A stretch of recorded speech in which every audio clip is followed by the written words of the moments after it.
Esta é uma parte da história contemporânea, da história do mundo contemporâneo. E nela está inserida a Revolução Industrial, fenômeno fundamental da história contemporânea e, claro, da construção do capitalismo e da modernidade, da sociedade de consumo. Para a gente estudar a Revolução Industrial, precisamos conhecer alguns conceitos. Entre eles, o que é indústria? Indústria é toda a transformação da matéria com objetivo econômico. Se o homem transforma a matéria com objetivo comercial, isso chama-se indústria. Nós temos dois tipos de indústria, a indústria de base e a indústria de consumo. A chamada indústria de base ou pesada é a siderurgia, a metalurgia, a hidroelétrica, como por exemplo também as chamadas indústrias de transformação ou intermediárias, que são aquelas que alteram a matéria para que outras indústrias possam fazer uso dela. É bom a gente lembrar também que a indústria pode ser de bens de consumo ou leves, chamados bens de consumo leves duráveis, como por exemplo a produção dos automóveis, como por exemplo a produção dos móveis ou a construção civil. Mas professor Ricardo, construção civil é indústria? Não é serviço? Não, é indústria. Claro que o trabalho do carpinteiro, do eletricista, do encanador, isso é serviço. Mas o resultado final é indústria. Setor fundamental da história da economia contemporânea. Lembrem-se que as duas maiores crises atuais, elas são originárias da especulação no mercado imobiliário. A crise de 96, por exemplo, no Japão, a chamada crise asiática, e a crise recente de 2008 nos Estados Unidos, todas relacionadas à especulação no mercado imobiliário e com consequências bastante danosas no cenário da economia mundial. Isso é o que a gente chama de indústrias de bens de consumo duráveis, mas nós temos o chamado indústria de bens de consumo não duráveis. Calçados, alimentos e roupas, principalmente para as mulheres, que normalmente nunca têm roupa suficiente. Esse é o conceito de indústria. O conceito de revolução industrial é o seguinte: é o processo inevitável de evolução do capitalismo, que vai conduzir, em última instância, à substituição do homem pela força motriz das máquinas, com consequências em vários setores, na economia, na cultura, na filosofia, na política e na sociedade.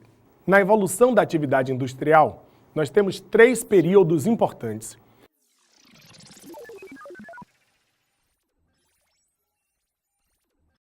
O primeiro de todos se chama artesanato. Nesta fase do artesanato, cada objeto era individual. Não se repetia, não existia produção em série. É difícil você encontrar 2 vasos gregos idênticos em qualquer lugar do mundo. É bom lembrar também que não existia divisão técnica do trabalho. O homem que tirava o barro era o mesmo que construía o forno, que assava o vaso, o mesmo que vendia na feira. Não havia divisão.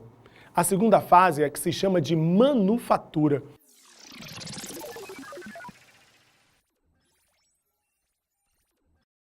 Durante este período, o homem passa a usar as mãos para produzir objetos para serem comercializados. Nesta fase vai surgir, claro, a divisão técnica do trabalho. A pessoa que produzia o tecido dificilmente era a mesma que pregava os botões ou que venderia o produto no mercado. Surge nesse período as chamadas indústrias domésticas. Cada pessoa produzia no seio do seu lar.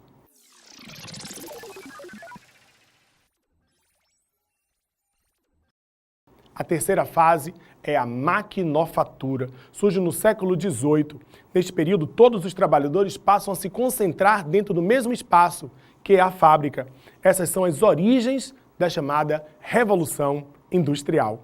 Todos os fatores que conduziram à Revolução Industrial estão relacionados diretamente à Revolução Comercial, ou seja, ao processo de expansão marítimo-comercial que conduziu o mundo ao chamado mercantilismo da era moderna. Que fatores são esses? Primeiro, a criação de grandes impérios coloniais. Se você tem grandes impérios coloniais, você tem matéria-prima abundante e mercado consumidor. Um outro fator, o conceito mercantilista de balança comercial favorável. O que é balança comercial favorável? É quando um país exporta mais do que importa. Isso significa que exportando mais do que importando, ele está gerando superávit, lucro. É exatamente este dinheiro que vai ser investido na Revolução Industrial, que vai financiar a atividade industrial. E, claro, a tomada do poder político pela burguesia europeia.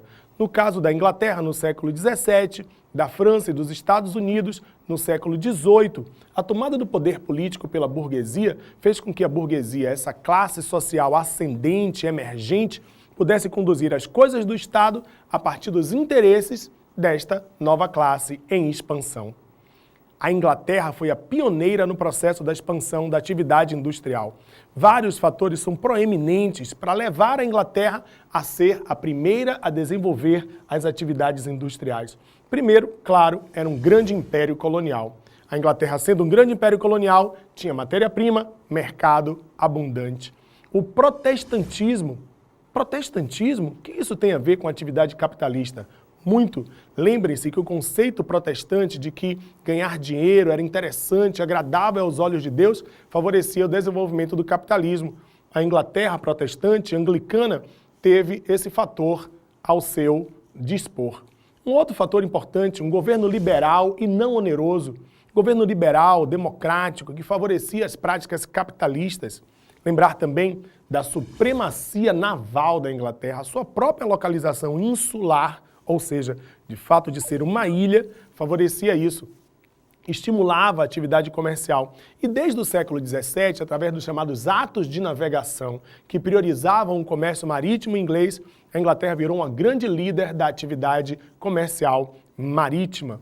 Um sistema bancário eficiente, bancos fortes, estáveis, que ajudaram a financiar a burguesia industrial. Também a Inglaterra investiu em artigos baratos e populares. Isso, claro, estimulava o comércio varejista em todo o mundo e deu à Inglaterra uma supremacia no domínio de vários centros comerciais do planeta. A conversão da velha nobreza numa aristocracia burguesada.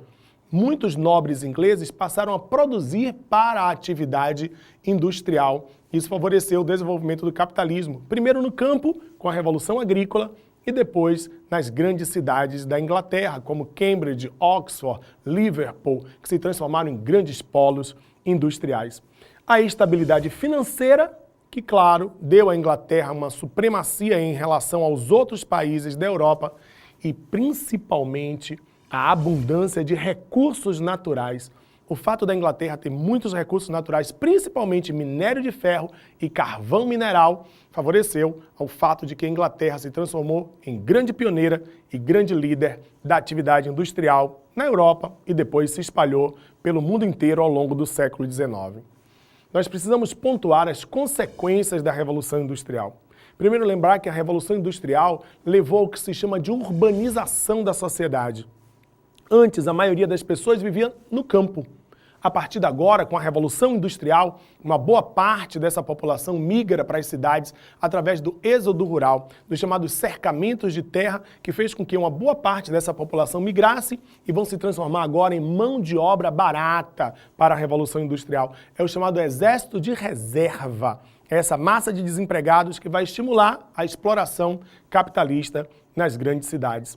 Uma outra consequência importante da Revolução Industrial é o aumento das desigualdades sociais. Sempre houve ricos e pobres na história, sempre houve explorados e exploradores, mas a Revolução Industrial criou um abismo profundo entre a burguesia industrial, detentora dos meios de produção, enriquecida e poderosa, de um lado, e do outro lado, o proletariado urbano, pobre e explorado pelos recursos da Revolução Industrial.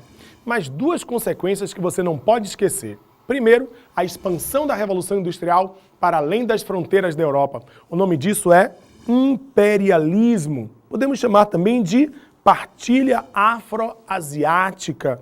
Esse fenômeno do imperialismo, da partilha afroasiática, submeteu os países da África e da Ásia aos interesses capitalistas europeus. E por último, é bom a gente lembrar, a Revolução Industrial criou uma dicotomia tão forte entre ricos e pobres, explorados e exploradores, que vai fazer surgir o que nós chamamos de doutrinas sociais do século XIX. O socialismo, o anarquismo, o sindicalismo, o catolicismo social e tantas outras doutrinas que surgem para questionar a ordem capitalista na Europa, nos Estados Unidos, no mundo inteiro.